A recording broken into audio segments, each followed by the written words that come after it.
my channel. Well guys, it's been quite a boring day today. No test cricket match. In fact, it's the first day of 2022 with no test cricket. How badly I wish England could have dragged that match till day 4. But their batting has been so terrible, and although their bowling has been improved a lot, but their batting has been so disappointing to all the cricket fans out there. Yes, especially me. Very disappointed. So at one stage, Australia were 12 for 3 and still they managed to score 303 in the first innings. Whereas England, they were 68 for no loss, chasing the target of 271. I was really impressed with their opening partnership, and then from all of a sudden from nowhere, England were all out for 124 runs. What more can I talk about England's performance in the Ashes? This match was in their hand, but still they ended up in a losing note. Well, need to appreciate the comeback by Australia in the last session of day 3. What a comeback that was. Anyway, congratulations Australia on winning the Ashes 4-0. Australia was totally dominant on England throughout the series and outclassed them in all the formats. Well done Aussies. And England, better luck next time. See you soon on 23rd of January, that is on Sunday, against West Indies in the T20 series at West Indies. So now coming on to yesterday's match, yesterday's ODI match, Ireland versus West Indies. But first, let me set my camera as usual. So hello again.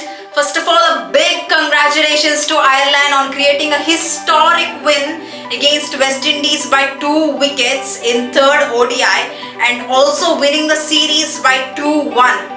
Indeed, that's a great result for Ireland after drawing the ODI series against South Africa and Zimbabwe, and now they have won the series against West Indies in West Indies despite losing some of their key players in their side. This is their first ODI series win against a test playing nation away from home.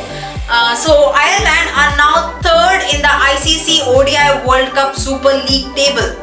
So for those who are not aware about how the Super League works, let me know in the comment box. I will make a separate video about it. So Ireland won the toss and elected to bowl first, with the West Indies opener Shai Hope and Justin Greaves built up a partnership of 72 runs, which didn't last for a long time as West Indies faced batting collapse and displayed 212 runs, with Andy McBride taking 4 wickets for Ireland. So chasing 213 runs, Ireland lost an early wicket of William Porterfield. But Paul Stirling and Andy McBride brought life to their side before Harry Tector smashed an half century to help Ireland take full control over the game. When they were very close to the target, Ireland suffered a batting collapse as well. They lost 8 wickets, but they held their nerve and completed the chase in 44.5 overs. Just by telling this, I can imagine what a nail-biter match that was. Who else? Of course, Andy McBride was announced as player of the series. He was also announced as man of the match in yesterday's match, where he took 4 wickets and scored a phenomenal 59 runs off 100 balls. The top order batsman Andy McBride finishes off with 128 runs with 3 matches with an average of 64. He also bowls off spin and has taken 10 wickets in this series with an incredible average of 11.60.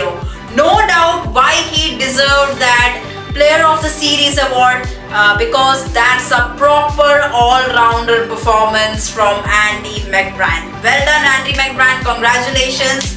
And Hopefully we will see Ireland qualify for the 2023 World Cup because they really deserve to be there, really. So that's all from today's video. See you in my next video. And for those who are not aware about what is this World Cup Super League about, so let me know in the comments. I will make a separate video for you. So if you like this video, do click the like button, and also don't forget to share it with your friends, and also don't forget to subscribe my channel. Your support means a lot to me. So tata, bye bye, see you.